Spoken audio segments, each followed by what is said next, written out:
Welcome back to the second unit of the communication part of environmental policy.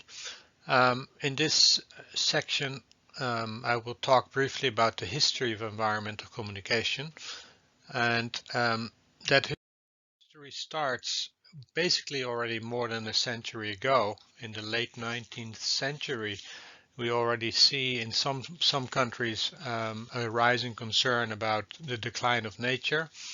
In some countries, national parks were created. Yellowstone, for instance, in the United States, is already going back more than 100 and close to 150 years back.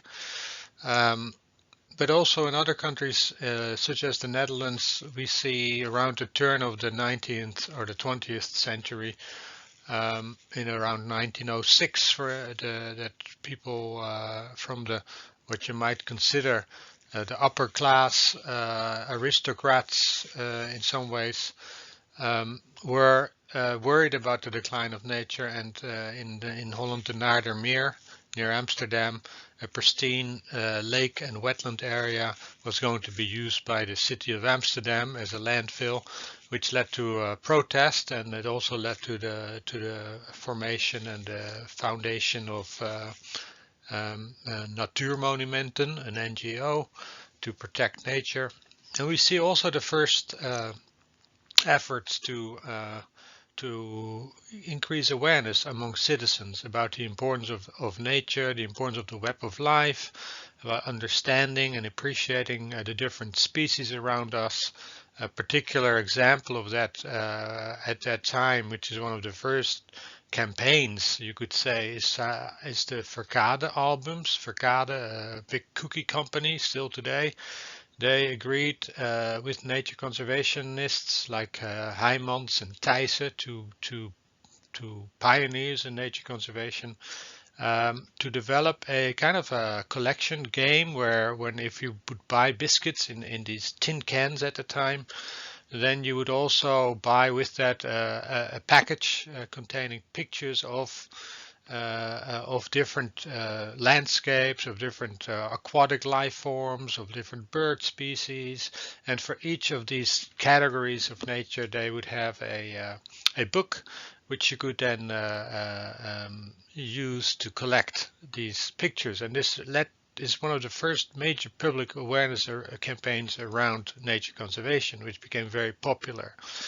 And nowadays we do similar campaigns, but then it's for commercial use only often. But go to the Albert Heijn and you will find, for instance, a collection, similar approaches using soccer players that you need to collect. And kids still do that today. But the initial programs were aimed at increasing awareness, improving ecological literacy.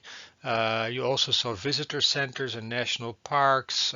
You saw awareness campaigns, school garden programs in many cities already more than 100 years ago. Cities like The Hague and Rotterdam started school garden programs, and later city farms to get young children who would never get out of the city to get to experience nature and to interact with animals. So this goes way back already, nature conservation education. Then, and here are some examples of that. Often it's outdoors, it's embodied, it's place-based, it's a discovery, it is understanding different species, recognizing them, but also just being outdoors and developing a sense of place and connecting with the natural world, also through the arts. Then, as we move further in time, and you go to the 1950s and 60s, with the first signals that our environment, our waterways, our soils, the air, is declining, and the quality of water, soil, and air is actually becoming so bad in some places of the world that it's affecting aquatic life and also human health. This is also when Rachel Carson wrote Silent Spring, one of the first books showing how pesticides can accumulate in food chains, and Also the Club of Rome in 1970, 1972, the Man and Human Environment Conference in Stockholm, Club of Rome limits to growth, outlining scenarios where if population growth would continue, then the pressure on natural resources would be tremendous. So this is a time when we see the rise of the environmental movement, but also of environmental science, of environmental studies, and indeed environmental education and communication. And it's not so much about connecting people with nature and getting to understand the natural world and appreciate it, but much more focusing on raising environmental awareness and changing environmental behavior. How do we get people to participate in separating waste, in recycling, in using less energy? Those were the kinds of questions, and how can we develop a support base in society for environmental legislation? How do we make sure that people appreciate legislation and guidelines to improve quality of the environment? That also requires some literacy, environmental literacy. Otherwise, people would not vote for parties that would emphasize the importance of this. So it's also about creating a support base in society. So you see environmental education centers in cities, you see public awareness campaigns, schools are beginning to engage with topics like acid rain at the time was a big issue. But also other forms of air pollution and water pollution. Lots of units on monitoring water quality, also for school children. And some of you may have experienced this in your own high school years or even primary school years. Some examples of that you can see here. The water quality monitoring networks of schools monitoring watersheds and rivers. In the middle you see an environmental awareness campaign about plastic recycling and separating plastics, the Plastic Heroes campaign, so about 10 years ago I think. And on the right an educational project where young people go to grocery stores and they get a challenge with the same amount of money. Different groups get to buy what's on the shopping list, but one group is challenged to buy it with the least possible packaging, not paying attention to price, and the other group buys it the cheapest way possible. And then in the end, they unpack everything and they compare the amount of packaging that is being used in products to raise awareness about packaging and waste, and also understand the kind of packaging that's being used. So this is between the 1970s and still today quite prominent in our education and but also in our public awareness campaigns. So the emphasis is on environmental awareness and behavior change. And if we move on to say the early 90s, when we have the Earth Summit in Rio de Janeiro, then we begin to realize that many of the problems that we are facing are not just environmental or ecological. They also have to do with the social, cultural, and economic aspect.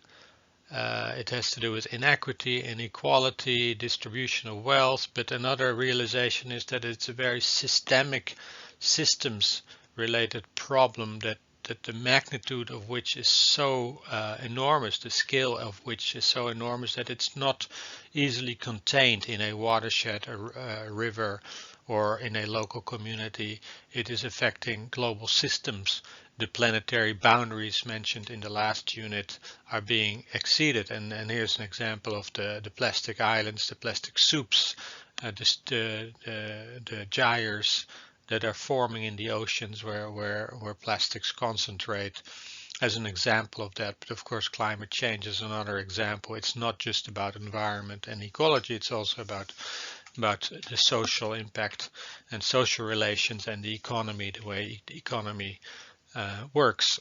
So it is far more complex and even wicked, where we need to understand these issues from a more integral, holistic point of view, a systems point of view, which requires really a transition of our lifestyles, of our values, the principles that are underneath the systems that are in a way forcing us to live unsustainable lifestyles, making that easy, while living sustainable lifestyles is in a way made hard.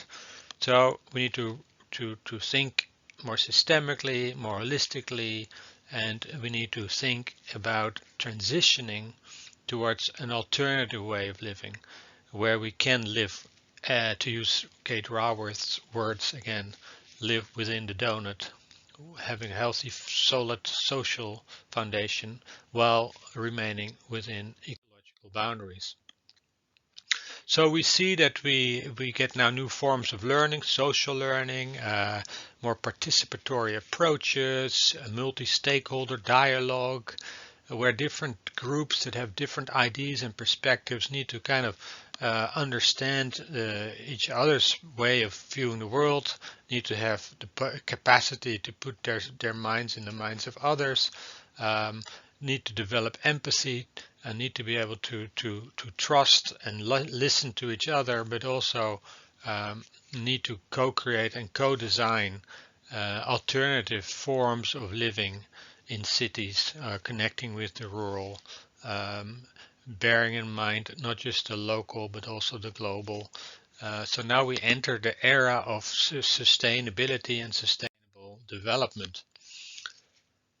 So sustainability and sustainability education and communication includes also the ecological literacy and the environmental awareness and the behavioral change, but it adds a whole new layer of also being mindful of social inequity, of the way the economy works, and how we need to co-create more sustainable ways of living that include a rethinking of our values and the mechanisms that kind of drive the way we live.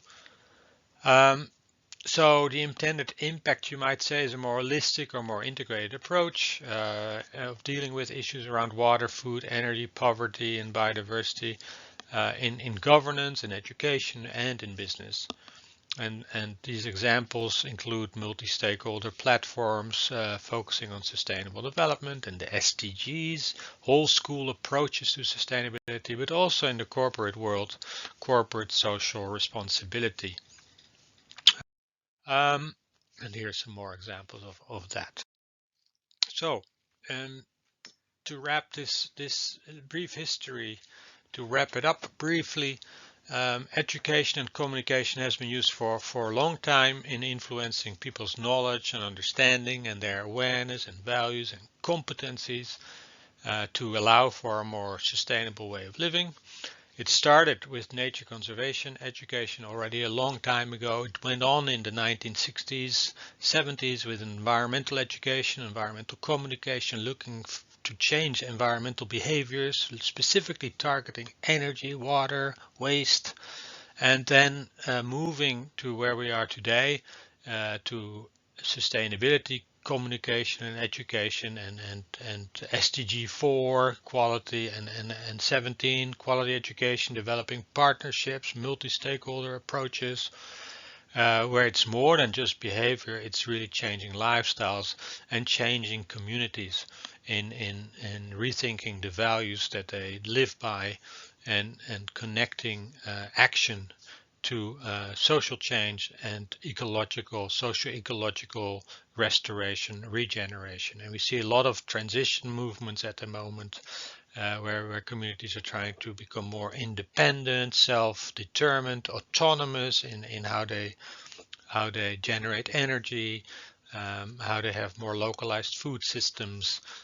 So you can see today that a lot of communication and governance and education is about engaging people meaningfully in determining a more sustainable lifestyle. So co-creation and multi-stakeholder learning is very important in this. So that's it for the second unit of the first session. And you may have some questions. Again, there should be opportunities to post them in the virtual classroom, or you can always just email at arjen.wals@ver.nl and I will respond as good as I can.